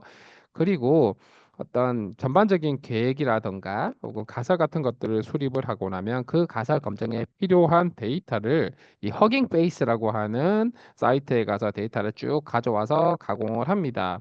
그리고 이 데이터가 왔으니까 가설을 프로그램으로 구현하는 부분이 필요하겠죠. 예전에는 소프트웨어 엔지니어가 했던 거를 인공지능이 프로그램을 다 짜주고 실험까지 해줍니다. 실험한 결과들이 나오면 보고서 작성까지, 논문 형태 작성까지 페이퍼 솔버라고 하는 인공지능이 도와줍니다. 그러면은 보고서 초안이 나오고 또 사람들이 보고 판단을 하고 마지막 보고서를 만든다라는 거죠. 이거 전체가 상당히 많이 자동화되게 된다라는 얘기고요. 자, 과학 연구를 이렇게 진행을 할 수 있는 시대가 다가오고 있다라는 겁니다. 그래서 이 실제로 교수님들이 제일 좋아하더라고요. 보면은 할 일은 너무 많고 아이디어도 너무 많은데 학생들이 부족하고 요새는 학생들이 말도 잘 안 들어요. 이 아이디어 좀 해볼래 하면 그거 별로 마음에 안 드는데요. 이렇게 하면서 그래서 좋아하긴 하시는데 사실 이렇게 진행을 했을 때 만족도가 정말 괜찮냐, 쓸만하냐라고 물으면 생각보다 만족도가 꽤 높습니다. 하지만 요거를 그대로 보고서를 제출하면 보고서 품질이 아주 높지는 않아서 개별 중간 단계에 사람 연구자 전문가들이 들어가서 피드백도 주고 이렇게 저렇게 하면은 품질이 좀 더 좋아지기도 하고 자, 이것만으로 연구를 진행하는 데 걸리는 시간을 획기적으로 단축하고 품질을 높일 수가 있겠죠. 요거 외에도 최근에는 구글도 거의 비슷한 AI 코어 사이언티스트라고 하는 아예 거의 제품에 가까운 것들을 만들어내고 이런 것들이 어떤 인공지능 에이전트인데 과학 연구의 생산성을 돕는 이런 에이전트로 보시면 될 것 같습니다. 자, 과학 연구를 넘어서서 우리는 이런 것들을 준비를 해야 될 것 같습니다. 굉장히 다양한 산업 분야에서의 인공지능 에이전트 어떻게 만들 것인가? 먼저 멀티모달, 즉 글, 그림, 영상들을 다 이해하고 음성까지 다 이해하고 사용자와 소통을 하는데 뛰어난 추론적 사고 능력을 가진 강력한 인공지능이 있다고 할 때 이 인공지능으로부터 기본적인 어떤 추론 능력을 배가시킬 수 있는 지식이라든가 데이터들을 추출을 해서 상대적으로 작은 크기의 인공지능에다가 이식을 시켜줍니다. 마치 선생님이 학생들을 가르치듯 작은 크기의 모델들 인공지능에다가 이식을 시켜주면 이 인공지능은 그 디바이스 여러 가지 장치에 들어갈 수 있을 정도의 크기의 좀 작은 인공지능이에요. 그리고 인공지능이 왜 작게 만드냐고 하면은 세상 삼라만상 모든 걸 다 잘할 필요는 없거든요. 적용하고자 하는 분야에 특화돼서 뛰어난 추론 능력을 갖게 만드는. 예를 들면 교육이라고 하면 아이들에게 수학을 가르치기 위해서 수학을 설명하기 위해서 되게 친절하게 설명을 잘할 수 있는 뭐 인공지능 에이전트 이렇게 볼 수 있겠죠. 자, 이런 인공지능이라고 생각을 하면 여기다가 이제 우리는 다양한 업무의 프로세스들을 차례차례 단계별로 사람들이 정의를 해주고요. 그 업무 프로세스를 인공지능이 학습할 수 있는 문서 형태로 데이터를 다 만들어 줍니다. 마치 우리가 어떤 일이 주어졌을 때 어떤 결과가 나와야 되는지를 차례차례 단계별로 정의한 데이터 비슷하다고 보시면 돼요. 이런 데이터를 전문가들이 와서 만들어주고 얘를 더 공부를 시켜주면 해당하는 어떤 분야, 예를 들면 교육이면 교육, 특히 수학 교육이거나 과학 교육이거나 영어 교육이거나 아이들과 어떻게 인터랙션, 상호작용을 해야지 아이들에게 좀 더 친절하고 자세하게 설명을 잘할 수 있는지 이런 AI 에이전트가 될 수 있을 거고 또 선생님들 입장에서 보면은 선생님들이 교환을 작성을 하거나 행정 업무를 해야 되는데 그 행정 업무에 도움을 받을 수 있는 AI 에이전트가 될 수도 있습니다. 이런 에이전트가 경우에 따라서 다양한 뭐 로봇이 될 수도 있고요, 스마트폰이 될 수도 있고, 뭐 드론 배송을 위한 드론이 될 수도 있습니다. 이런데 두뇌로서 장착이 되면은 실제로 어떤 에이전트의 시대가 올 수 있겠다 이렇게 보시면 되겠죠. 그러면서 요즘 굉장히 널리 쓰이는 게 오픈 AI도 그렇고, 그리고 구글 제미나이도 그렇고, 퍼플렉시티도 그렇고, 또 얼마 전 공개된 그록3도 그렇고, 이 딥 리서치라고 하는 기능을 제공을 합니다. 오픈 AI 챗GPT 같은 경우는 월에 $200, 그러니까 한 30만 원 돈 정도 내면은 쓸 수 있고요. 퍼플렉시티는 그거보다 좀 저렴합니다. 구글은. 그런데 이거 있으면 앞으로 관련된 해외, 국내외 동향이라던가 여러 가지 주제의 보고서 쓰는 거는 전혀 걱정을 안 하셔도 됩니다. 한 일주일 내내 시간 잡아먹으면서 해야 될 일을 이 인공지능이 검색을 막 하고 사용자가 요청한 어떤 그 명령에 대해서 논리적으로 사고를 막 하면서 그 사고 결과를 바탕으로 필요한 자료들을 검색을 해온 다음에 그 검색된 자료로 정리를 하다가 뭔가 애매하거나 궁금한 게 있으면 주인님에게 사용자에게 다시 물어봐서 이건 어떻게 더 정리할까요? 물어보고 그러면은 사용자가 또 지침을 내려주면 그 지침을 기반으로 해서 또다시 자료를 조사해서 정리하고 이렇게 해서 수십 페이지짜리 보고서를 만드는데 시간이 다 합해도 1시간 이내에 다 만들어지는 거죠. 굉장히 높은 수준의 자료 보고서가 만들어집니다. 이렇게 일하는 방식이 바뀌어가게 될 수 있다라는 거죠. 이런 시대에 우리는 이런 도구를 쓰면서 일을 할 거냐, 아니면 혼자 끙끙 앓아가면서 검색해가면서 밤새 일을 할 거냐의 차이라고 보시면 돼요. 오픈 AI의 가장 강력한 경쟁자 혹은 대항마 중에 엔소로픽이라고 하는 회사가 있죠. 네, 클로드를 만든 회사입니다. 여기서 지지난주에 이 경제적인 효과 보고서가 나왔는데 그 중에 하나가 어떤 실제 노동자들 대비 이 클로드를 어떤 분야에서 많이 쓰는지를 비교 분석한 결과를 하나 가져와 보려고 해요. 보시면은 이 상대적으로 많이 쓰는 분야가 이 교육 분야가 있습니다. 교육에서의 어떤 인스트럭션이나 혹은 라이브러리 이런 분야에서 그 클로드에게 이 생성형 인공지능에게 많은 질문을 하고 대답을 받고 있다라는 거고요. 역시 압도적으로 많이 사용하는 거는 어떤 프로그래밍 혹은 수학 문제풀이라고 보시면 되고 또 어떤 전반적인 과학 분야에서도 실제 어떤 종업원들, 실제 그 직업을 갖고 있는 직업인들 대비 많이 사용한다라고 보시면 됩니다. 그러면서 또 예술 작품을 만들 때도 꽤 많이 사용하는 걸 확인하실 수 있어요. 그래서 교육 분야가 상당히 유용하게 쓸 수 있다. 이미 미국에선 그렇게 쓰고 있다라는 반증으로 보시면 됩니다. 이거 외에도 꼭 어떤 에듀케이션뿐만 아니라 사실 교육 분야에서도 굉장히 많은 행정 업무들이 있죠. 아이들 가르치는 거 외에. 그런 측면에서 보면은 결국은 얼마만큼 이 본질적인 업무가 아닌 어떤 그 다른 행정 업무의 생산성을 높일 거냐는 게 중요할 것 같고요. 실제 생성 AI가 실제로 많은 기업들에 기여를 하고 있는 분야가 뭐 코드, 그러니까 프로그래밍 짜는 걸 도와준다라거나 굉장히 똑똑한 고객형 챗봇이라거나 혹은 기업이나 조직 내에 있는 많은 이렇게 숨어 있는 정보들을 검색해 와서 답을 내어주는 것, 그리고 데이터를 가공하고 분석하는 것, 그리고 회의록 이런 쪽에 많은 기업들이 사용을 하고 있는데요. 사실 학교도 제가 볼 때 비슷한 것 같아요. 코드 짜는 것만 딱 빼고 나면은 자, 학부모 대응을 해야 되는데 진상 학부모 막 전화 와가지고 막 하는 거 인공지능이 도와주면 얼마나 편하겠습니까? 그죠? 그리고 뭐 학교라든가 교육청이라든가 교육부라든가 내규 엄청 많은데 그거 일일이 검색하려면 굉장히 힘드시죠? 이런 것들을 정확하게 답을 제공을 해준다라든가 하는 것들. 그리고 선생님들 미팅 많으시죠? 그런 것들 인공지능이 쫙 일목요연하게 바로 요약을 해주면 얼마나 편하겠습니까? 자, 이렇게 생산성 향상 도구로서 많이 적용이 되고 있다라고 보시면 될 것 같고요. 좀 더 교육 특화된 사례를 한번 보여드리겠습니다. 요거는 이런 거예요. 제가 문제집을 그대로 사진을 찍어서 스캔을 따가지고 보면은 이렇게 이미지로 나오겠죠. 문제풀이 하라는 겁니다. 이런 걸 가지고 챗GPT에 그대로 넣어봐요. 이거 문제 풀어봐라. 라고 하면 기가 막힙니다. 자, 풀이 과정을 이렇게 각각의 스텝 바이 스텝으로 쭉 정리를 하고요. 그리고 나서 이제 실제 값을 대입해가지고 막 계산을 합니다. 그리고 나서 이렇게 쭉쭉쭉 계산을 한 다음에 전반적으로 기억은 이렇고 얘는 이렇고 디귿은 이렇고 정답은 이것입니다. 라고 문제풀이를 단계별로 착착착착 해주죠. 일단 이 정도까지는 어떤 교육 형태의 추가적인 공부를 시켜주지 않아도 문제 해결 능력은 충분히 존재를 하고 이제 뭘 더 해야 되느냐?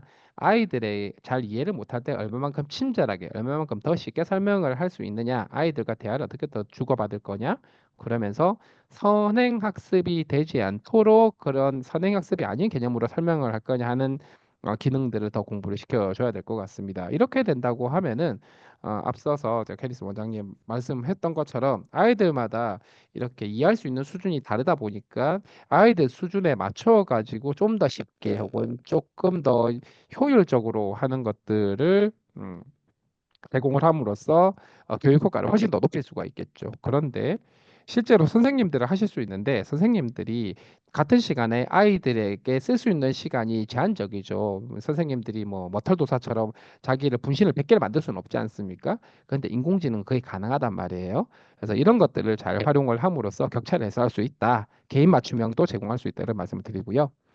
저희 집에서 이렇게 씁니다. 저희 집에 계신 분이 사진을 찍어서 요걸 보고 이게 문제풀이 어떻게 해 했더니 답을 쭉 풀어주죠. 그걸 가지고 이제 아이에게 설명을 할 때 이렇게 사용을 하고 있는 거죠.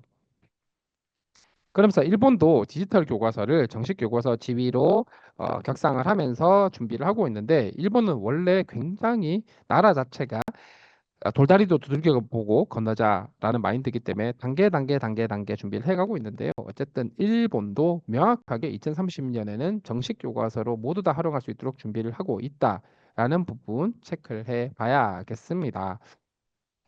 자, 뭐 이렇게 강력한 AI 시대가 되다 보니 이제 미국 중심으로 중국 중심으로 엄청난 경쟁이 벌어지고 있고요. 미국은 중국이 엄청나게 빠르게 따르고 있고 미국 초강대국 아메리카 퍼스트를 유지하기 위해서 강력한 규제 정책을 쓰고 있어요. 그래서 인공지능을 학습시키고 만드는데 가장 핵심적인 장비인 GPU를 수출을 통제를 하기 시작했어요. 네, 여기 보시면 파란 나라들은 GPU 수입이 어렵지 않은 나라, 규제가 없는 나라고 빨간 나라들은 아예 금지, 중국, 러시아 포함되어 있죠. 노란 나라들은 쿼터, 일정 수량만 제한적으로 수입을 할 수 있는 이런 상황이고요. 더 나아가서 GPU뿐만 아니라 굉장히 똑똑한 인공지능들은 음, 어떻게 규제를 받는 나라들은 사용하기 어렵도록 어떤 제도란 게 만들어지고 있습니다. 이게 바이든 행정부 때 나온 건데 최근 트럼프 행정부는 이거보다 훨씬 더 강력한 규제 정책을 쓸 것 같고요. 특히 얼마 전 공화당에서 미국 공화당에서 나온 법안이 딥시크와 같은 적국이 만든 인공지능을 공공 분야에서 다운로드 받아 쓰다가는 징역 살리겠다라고 하는 이런 어마무시한 법안들이 나오기 시작했습니다.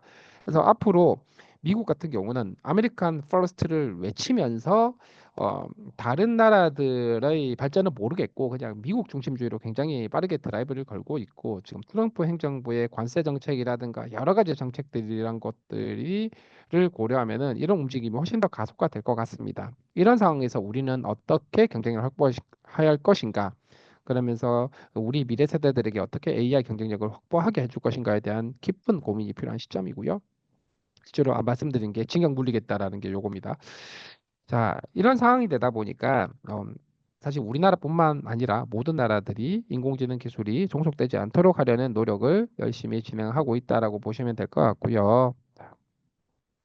네. 그런 개념이 소버린 AI다라는 겁니다. 소버린 AI는 네이버 걸 싸르자 이런 개념이 아니다라는 말씀 전해드리고요. 그리고 특히 그 나라의 문화적인 특성을 잘 이해를 해야 교육이라든가 공공, 국방 같은 중요한 분야에서 종속이 되지 않고 그 미래 세대들을 위해서 잘 활용할 수 있겠죠. 해서 이런 자국어의 문화와 가치관을 잘 이해하는 그러면서 우리 스스로 능력으로 만들 수 있는 AI 기술을 확보하는 게 중요하다라는 거고요. 이걸 우리만 생각하는 게 아니라 뭐 EU라든가 영국, 프랑스, 일본 등도 완전 종속이 되는 걸 방지하기 위해서 특히 딥시크가 보여준 가능성 때문에 엄청나게 많은 투자를 하기 시작했다라는 겁니다. 시간이 많지 않아서 근데 이 부분을 빠르게 진행하겠습니다. 그래서 뭐 네이버 같은 경우는 전 세계에서 세 번째로 초거대 AI를 만든 게 2021년 5월 달인데 3년 동안 열심히 만들어 왔다라는 거고요. 가장 최신 저희 AI 모델, 가성비 좋은 모델 같은 경우는 이 AI 크기라든가 전체적인 어떤 어, 능력치 기준으로 볼 때 이 체급에서 최고 수준 모델이 중국 알리바바 클라우드의 q q 이상의 능력을 가진 인공지능을 저희가 최근에 발표를 했어요. 하면서 기존 대비 크기는 줄였는데 더 똑똑하게 만들었다 이런 얘기들을 하고 있고 외신에서도 주목을 하고 있다는 거고요. 선생님들도 한번 써보고 싶다 그러면은 클로바 X 쓰시면 된다. 라고 말씀드립니다. 근데 사실 회사 소개하는 데는 시간을 좀 최소한으로 줄이려고 하고요. 자, 서울특별시의 어떤 데이터 공개 사이트를 위한 챗봇도 저희께 들어가 있다 보시면 되고, 그리고 미래에셋 같은 금융에도 들어가 있다 보시면 됩니다. 그리고 이런 초고대 AI를 원하는 많은 국가들에게 저희의 기술들, 즉 네이버도 그렇고 국내에 있는 다른 기업들도 그렇고 자국어 데이터 그리고 영어 데이터를 함께 그 나라를 잘 이해, 그 나라 문화를 이해하는 인공지능을 만들어 본 경험을 가지고 뭐 사우디아라비아든 동남아시아든 이런 쪽의 인공지능을 함께 만들어 줄 수 있을 거라 보고 있고 저희는 사우디를 열심히 하고 있다는 말씀드립니다. 자, 그리고 이런 AI를 활용해서 튜토를 만든다라고 하면은 이런 것들을 가능하겠죠. 학생 A가 있고 학생 B가 있어요. 학생 A는 그냥 전반적으로 잘 이해하는데 이 문제가 어려운 학생들입니다. 이럴 때는 이렇게 되는 거죠. 자, 문제 풀겠다 얘기를 합니다. 그러면 이제 중간 난이도 문제를 주는 거죠. 그래서 이런 문제를 주겠다라고 얘기를 했더니 이 친구가 어려워하는 것 같습니다. 문제 어려운데? 하면 조금 더 풀 확률을 높이기 위해서 단계별로 어떻게 하면 되는지 절차를 좀 설명을 해 줍니다. 그렇게 되면은 이제 공식을 알아야 되는데 공식 기억 안 나면 공식 기억을 못하니까 공식을 다시 설명을 해 주죠. 공식 설명을 해줬더니 이제 조금 감을 잡았는지 어느 정도 맞는 과정으로 흘러갑니다. 그러면은 그 맞는 과정에 더해서 좀 더 이렇게 자세하게 안내를 해줍니다. 그럼 이 친구는 전반적인 개념이 탑재가 되어 있으니까 바로 정답을 맞춰서 다음 문제로 이렇게 나머지 쭉 과정 다시 한번 더 설명을 해주고 다음 단계로 넘어가는데 좀 더 어려운 단계로 나갈 수 있죠. 이것이 인터랙티브한 거예요. 자, 룰과는 전혀 다릅니다. 현재 상황을 보고 인터랙티브하게 판단을 하는 거죠. 자, 두 번째 친구는 아예 개념이 없는 친구입니다.